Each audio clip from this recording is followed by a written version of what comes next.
Hi hello welcome to Mogata media. Parakala Prabhakar గారు రీసెంట్గా ఆయనకి కొంచెం టైం ఎక్కువగా దొరుకుతున్నట్టుంది. 2 ఏళ్ల బట్టి ఎటువంటి పదవి రాకపోవడంతో కొంచెం ఆయన ఆ పదవి కోసం బెదిరించే ధోరణిలో ఒక ఏమంటారు మసి పూసేసి ఆ గుడ్డను తీసుకెళ్లి ఒకళ్ళ ముఖం మీద వేయాలనేటువంటి ప్రయత్నం చేశారు. దానికి సంబంధించి ఏంటంటే నాకు ఆయన ఎవరో ఒక పార్టీని బెదిరించడమో ఒక వ్యక్తులను బెదిరించడమో కాకుండా భారత రాజ్యాంగాన్ని అవమానించినట్టుగా, అంబేద్కర్ గారు రాసినటువంటి రాజ్యాంగాన్ని అవమానించడమే కాకుండా ఎలక్షన్ కమిషన్ని కూడా తప్పుపట్టినటువంటి పరిస్థితి నాకైతే కనిపించింది.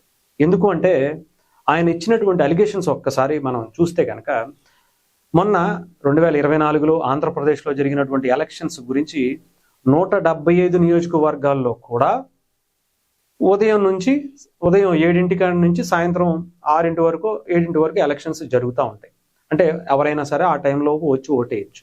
ఆ తర్వాత అంటే సాయంత్రం ఉదయం 7 నుంచి సాయంత్రం 5 గంటల వరకు 68% ఓటింగ్ జరిగితే సాయంత్రం 5 గంటల నుంచి ఇక్కడ ఒకసారి మీకు చెప్తాను 7 AM నుంచి సాయంత్రం 5 PM వరకు ఇంత పర్సెంటేజ్ అంటే 68% మాత్రమే జరిగిందని చెప్పి ఆయన చెప్పడం జరిగింది. సాయంత్రం నుంచి అంటే 5 గంటల తర్వాత నుంచి మిడ్ నైట్ 2 గంటల వరకు కూడా AM వరకు కూడా 12% జరిగిపోయింది అని చెప్పారు. 12% జరిగిపోయింది. ఇది ఎలా అవుతుంది పాసిబుల్ అని చెప్పారు. ఇది డెఫినెట్గా రిగ్గింగ్ చాలా భారీగా జరిగింది. దాదాపు 55 లక్షల వరకు ఓట్లు పడ్డాయి. ఇది ఎలా సాధ్యం అని చెప్పి ఆయన ప్రశ్నించడం జరిగింది. దీనికి సంబంధించి నార్మల్గా కూడా అంటే ఆయన ఎందుకు ఇలా చేశారు అన్న దాని మీద కొంచెం సేపు మాట్లాడుకుందాం, ఒక 2-3 నిమిషాలు. అన్నం పెట్టినోడికే సున్నం పెట్టడంలో పరకాల ప్రభాకర్ గారి కన్నా మేధావి నాకు తెలిసి ఎవరు లేరేమో అనిపిస్తుంది. ఎందుకంటే చిరంజీవి గారు అనేటువంటి ఒక వ్యక్తి వచ్చి ప్రజారాజ్యం పార్టీ పెట్టి అప్పటి వరకు దేశ చరిత్రలో ఏ ఒక్కరూ కూడా 100 సీట్లు, ముఖ్యంగా ఉమ్మడి ఆంధ్రప్రదేశ్ చరిత్రలో స్వతంత్రం వచ్చిన తర్వాత వచ్చినటువంటి ప్రభుత్వాలు ఏవి కానీ ఏ పార్టీ కూడా 100కు పైగా సీట్లను బీసీలకు కేటాయించినటువంటి పరిస్థితి లేదు. అలాంటి చరిత్ర తిరగరాస్తూ చిరంజీవి గారు ప్రజారాజ్యం పార్టీ ఇచ్చినటువంటి దాన్ని మనం చూసాం. అలాంటి దాన్ని ఏదో ఒక రకంగా కుట్రపూరితంగా ఏదో ఒక రకంగా ఇబ్బంది పెట్టాలి, విషం చిమ్మాలనేటువంటి ప్రయత్నంలో పరకాల ప్రభాకర్ అనేటువంటి వ్యక్తి అప్పటి వరకు సరిగ్గా ఎవరికి తెలియదు. ఏదో పాలకుల్లో కొంతమంది తెలిసి ఉండొచ్చేమో, ఒక జిల్లాలోనూ ఒక వైపు మాత్రమే. కానీ రాష్ట్రం అంతా కూడా తెలిసేలా, దేశమంతా కూడా ఆయన పేరు వినిపించేలా చిరంజీవి గారు ఆయనకు అవకాశం ఇచ్చారు. ఇచ్చిన తర్వాత ఏం చేశారు? ఆ పార్టీ ఆఫీసులోనే చిరంజీవి గారిని విమర్శిస్తూ, అలాగే పార్టీని అత్యంత దారుణంగా తిడుతూ బయటకి ప్రెస్ మీట్ పెట్టి ఆ పార్టీ ఆఫీసులోనే బయటికి ధైర్యంగా వచ్చినటువంటి వ్యక్తి ఆయన. అన్నం పెట్టినటువంటి వ్యక్తికి సున్నం పెట్టారు. ఆ తర్వాత 2014 నుంచి 2019 వరకు టీడీపీలో ఆయన సలహాదారుగా ఉన్నారు. ఆయన చంద్రబాబు నాయుడు గారితో చేదోడు వాదోడుగా మీరందరూ చూస్తే కనుక. అలాంటి వ్యక్తి మరి ఇప్పుడు 2024లో టీడీపీ అంటే కూటమి ప్రభుత్వం వచ్చిన తర్వాత ఆయనకి పదవి ఇవ్వాలిగా. అప్పుడు ఆ పదవి అనుభవించారు కాబట్టి మళ్ళీ ఇప్పుడు కూడా ఇవ్వాలిగా. ఇవ్వకపోవడంతో ఆ అన్నం పెట్టినటువంటి వ్యక్తి ఏది సిబిఎన్ గారికి అన్నం పెట్టిన వ్యక్తికే సున్నం పెట్టాలనేటువంటి భావనలో ఇప్పటి వరకు 2 సంవత్సరాల పాటు, అంటే ఎలక్షన్స్ పూర్తయి 2024లో పూర్తయితే ఇప్పటి వరకు వెయిట్ చేశారు. నాకు ఏమైనా పదవి ఇస్తారా, ఇవ్వకపోతే నేనేం చేస్తే ఆయనకి దెబ్బ తగులుద్ది, నా దెబ్బ ఏంటో ఆయనకి తెలియాలి, నేనేంటో ఆయనకి చూపించాలి అనేటువంటి దాంట్లో ఇప్పుడు ఒకట మసిపూసి ఆయన ముఖం మీద వేసేద్దాం అనే ప్రయత్నం చేశారు కూటమి మీద. ఇక్కడ పవన్ కళ్యాణ్ గారు అనే వ్యక్తి అప్పుడు గనక నేను ఉండుంటేనా అని ఒక మాట అన్నారు. సరే, మరి అలాంటి వ్యక్తి అప్పుడు మాట అన్నారు, ఇప్పుడు అదే ప్రభుత్వంలో బాగా ఉన్నారు కాబట్టి ఈయనకి అవకాశం ఇవ్వలేదనే చెప్పాలి. ఇలాంటి వ్యక్తికి ఇవ్వకపోవటమే మంచిదని చెప్పాలి. ఇలాంటి వాటి కోసం ఎంతకైనా దిగజారుతారని ఆయన ఈ మాటతో అర్థమైనటువంటి పరిస్థితి కనిపించింది. కొన్ని వ్యాసాలు రాసుకుంటూ అపరజ్ఞానిగా దేశం మొత్తం ప్రపంచం మొత్తం నాకన్నా గొప్పోడు లేడు అనుకునేటువంటి ఆలోచనతో పరకాల ప్రభాకర్ గారు చాలా గొప్ప గొప్ప చదువులు, చాలా పెద్ద పెద్ద చదువులు చదువుకున్నా కూడా ఈ మాత్రం కామన్ సెన్స్ లేకుండా ఆయన మాట్లాడతారు అని నాకు ఇప్పుడే అనిపించింది. ఎందుకంటే నేను పెద్ద చదువుకోవాలా, అయినా కానీ నాకే అర్థమవుతున్నటువంటి పరిస్థితి మరి ఆయనకి ఎందుకు అర్థం అవ్వాలా? ఇక్కడ చూద్దాం.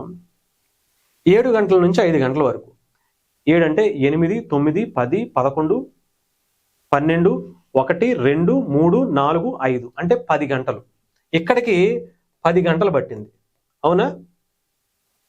10 గంటలు పడితే ఇక్కడికి ఇదిగోండి 5 గంటల నుంచి 12 గంటల, ఇది 2 గంటల వరకు 6, 7, 8, 9, 10, 11, 12, 1, 2 అంటే 9 గంటలు. 9 గంటల్లో ఎందుకు పట్టకూడదు? ఇంత 12% ఎందుకు అవ్వకూడదు అంటే డెఫినెట్గా అంత అవ్వకూడదు. ఎందుకంటే మార్నింగ్ టైంలో ఎక్కువ మంది వస్తారు, మరి ఈవినింగ్ క్లోజ్ చేసేసేటటువంటి టైంలో 12% అంటే దాదాపు ఆయన అన్నట్టుగా 55 లక్షల మంది రాకూడదు అనేటువంటిది ఆయన ఆలోచన. అయితే ఇక్కడ నార్మల్గా ఎండాకాలం, బేసిక్ ఆలోచించండి, బేసిక్ సెన్స్ ఉన్నటువంటి ఎవరికైనా ఈ ఆలోచన వస్తుంది. నార్మల్గా మే నెల ఎంత తీవ్రమైనటువంటి ఎండ ఉంటుందో మనకు తెలుసు అందరికీ కూడా. అలాంటి ఎండాకాలంలో ఈ ఎలక్షన్స్ జరిగాయి, 2024 ఎలక్షన్స్. ఆ టైంలో అందరూ కూడా 11 లోపు వచ్చేసి ఓటేసి వెళ్ళిపోదాం అనుకుంటారు. ఆ తర్వాత తగ్గిపోద్ది, పర్సంటేజ్ తగ్గిపోద్ది, 100% తగ్గిపోయింది.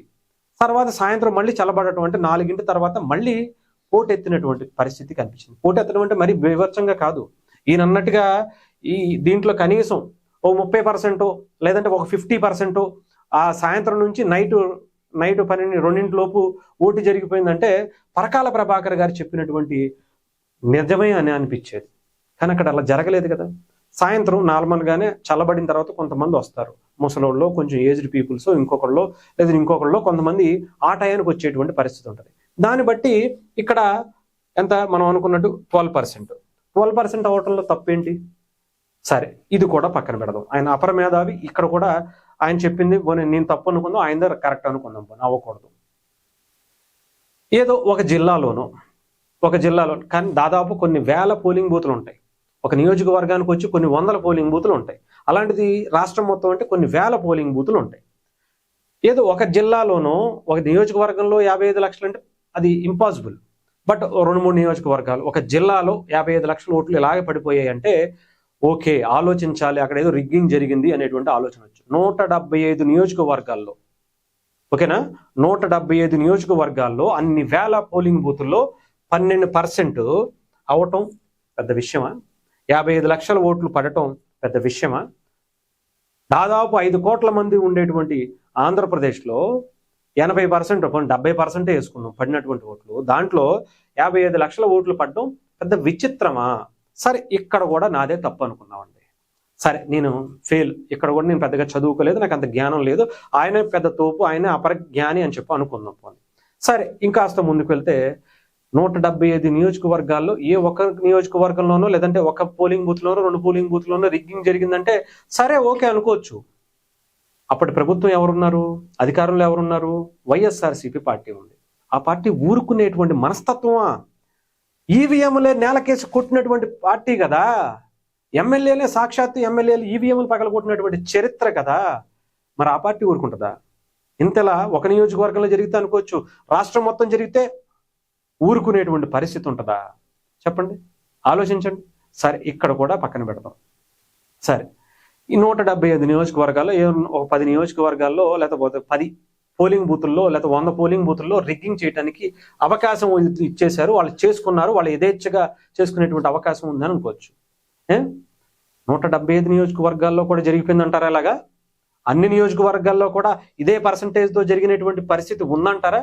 ఎలక్షన్ కమిషన్ అనేది మీరు ఇందాక నేను చెప్పినట్టుగా ఎలక్షన్ కమిషన్ తప్పట్టారు. భారత రాజ్యాంగాన్ని అంటే సాయంత్రం నుంచి 5 తర్వాత 6 తర్వాత ఎలక్షన్స్కి ఎవరైతే లోపల ఉంటారో వాళ్ళందరికీ ఓటు హక్కు కల్పించాలి. ఆ టైంలోపు ఎవరైతే పోలింగ్ బూత్ లోపలికి అడుగు పెడతారో వాళ్ళందరికీ కూడా ఓటు హక్కు కల్పించడం తప్పని అంటారా? చెప్పండి పరకాల ప్రభాకర్ గారు. 55 లక్షల మంది రాష్ట్రం మొత్తంలో 5 తర్వాత ఓటేయడానికి వస్తే తప్పేంటి? ఎందుకు భయపడాలి అనేది ఆలోచించుకోండి. అది భారత రాజ్యాంగం ఇచ్చినటువంటి హక్కు. వాళ్ళ రాత్రి ఏ టైం అయినా సరే వాళ్ళకు ఓటు వేసి బయటకు వెళ్ళమంటానికి ఇచ్చినటువంటి హక్కు అది భారత రాజ్యాంగాన్ని మీరు తప్పడుతున్నట్టే. ఎలక్షన్ కమిషన్ గురించి మాట్లాడదాం. ఇన్ని పోలింగ్ బూతుల్లో దాదాపు కొన్ని వేల కెమెరాలు ఉంటాయి, సీసీ కెమెరాలు ఉంటాయి, కొన్ని వేల సీసీ కెమెరాలే ఉంటాయి. ఆ సీసీ కెమెరాలు ఏవి పనిచేయమంటారా? సరే, మీరు వాటి గురించి మరి అడగచ్చు కదా. వాళ్ళకి అక్కడ నుంచి మీరు ప్రశ్నించేటువంటి తత్వం మీకు ఉండుంటే, మీరు చాలా పెద్ద పదవులు అనుభవించారు, దేశంలో చాలా మందితో మీకు కాంటాక్ట్స్ ఉంటాయి, అంత గొప్ప ఆలోచన ఇచ్చినటువంటి వ్యక్తి మీరు. కాబట్టి ఎలక్షన్ కమిషన్ దగ్గర వాళ్ళ దగ్గర ఎటువంటి ఎవిడెన్స్ లేకుండా మీరు మాట్లాడేసి ఒక వ్యాసం రాస్తే సరిపోయిందా? దానికి సంబంధించి ఎటువంటి ఆధారాలు అవసరం లేదా? ఎలక్షన్ కమిషన్ వాళ్ళ దగ్గర సీసీ కెమెరాలు ఏమి లైవ్లో వాచ్ చేస్తూ ఉంటాయి కదా, అన్ని వేల సీసీ కెమెరాలని వాళ్ళు తప్పట్టడమేగా. వాళ్ళు రిగ్గింగ్ చేస్తూ ఉంటే చేతులు కట్టుకుని కూర్చున్నారు అని చెప్పడమేగా. పోలీసు వ్యవస్థని అందరినీ కూడా మీరు తప్పట్టినట్టేగా. సరే, ఇక్కడ కూడా పక్కన పెడతాం.